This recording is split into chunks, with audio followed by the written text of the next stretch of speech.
Hello नमस्ते। तपाईँ जापानमा बसोबास गर्दै हुनुहुन्छ र तपाईको जापानमा न्यू बेबी जन्मिँदैछन् अथवा जन्मिसकेका छन् र बच्चाको जन्म दर्ता कसरी गर्ने प्रोसेस थाहा छैन भने आज हामी सोही विषयमा कुराकानी गर्दैछौँ। अन्तिमसम्म हेरेर साथ दिनुहोला। जापानमा चाहिँ हाम्रो नेपालीहरूको बालबच्चा जन्मिसकेपछि जन्म दर्ता नेपालको एमबीसी मार्फत हुने गर्दछ। त्यो सबैलाई थाहा नै छ र कागजपत्र के चाहिन्छ भनेर नेपाल एमबीसीले आफ्नो वेबसाइट मार्फत जानकारी गराएको छ। त्यहाँ हेरेर पनि थाहा पाउन सकिन्छ। यो पनि सबैलाई थाहा छँदैछ।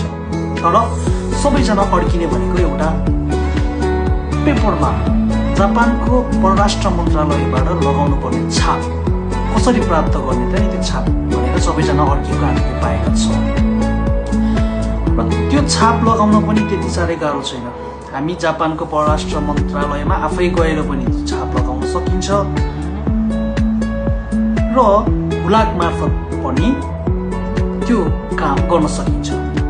एकदम सजिलो छ, कुनै पैसा लाग्दैन, फ्रीमा हुन्छ र तपाईले पैसा तिर्नुपर्ने भनेको कोम्बिनीमा पाइने रेतापाक भनिन्छ नि, त्यो रातो खालको आकायाच न रेतापाक, त्यो दुईटा किन्नुपर्ने हुन्छ। त्यसको लागि पैसा लाग्छ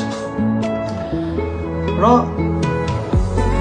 सुस्यो जुरिस्योमेस्यो कुयाक्सोबाट लिएपछि जापानको परराष्ट्र मन्त्रालयको वेबसाइटमा गएर एप्लिकेसन फर्म भरेर रेतापाकमा हालेर र एउटा एक्स्ट्रा रेतापाकको चाहिँ आफ्नो एड्रेस लेखेर जुन चाहिँ रिटर्नको लागि हालेर जापानको परराष्ट्र मन्त्रालयको ठेगानामा पठाउनु भयो भने उनीहरूले चाँडोमा 1 हप्ताभित्रमा 0मा 2 हप्ताभित्रमा चाहिँ तपाईँको बसोबास गरेको ठाउँमा हुलाक मार्फत पठाइदिन्छ। यो जापानको जुनसुकै कुनाबाट पनि गर्न सकिनेछ।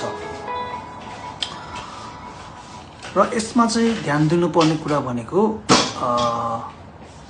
रेतापाकको एक्स्ट्रा चाहिँ पठाउन नबिर्सिनुहोस् र जापानको परराष्ट्र मन्त्रालयको वेबसाइटबाट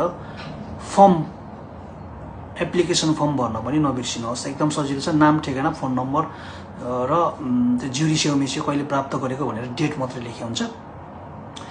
त्यति पठाउनु भयो भने ढुक्कले आउँछ। पैसा लाग्दैन, फ्री छ, सजिलो छ, गरेर हेर्नुहोस्। र जापानको परराष्ट्र मन्त्रालयको वेबसाइटको लिङ्क म डिस्क्रिप्सनमा राखिदिन्छु, त्यहाँबाट चेक गर्न सक्नुहुन्छ।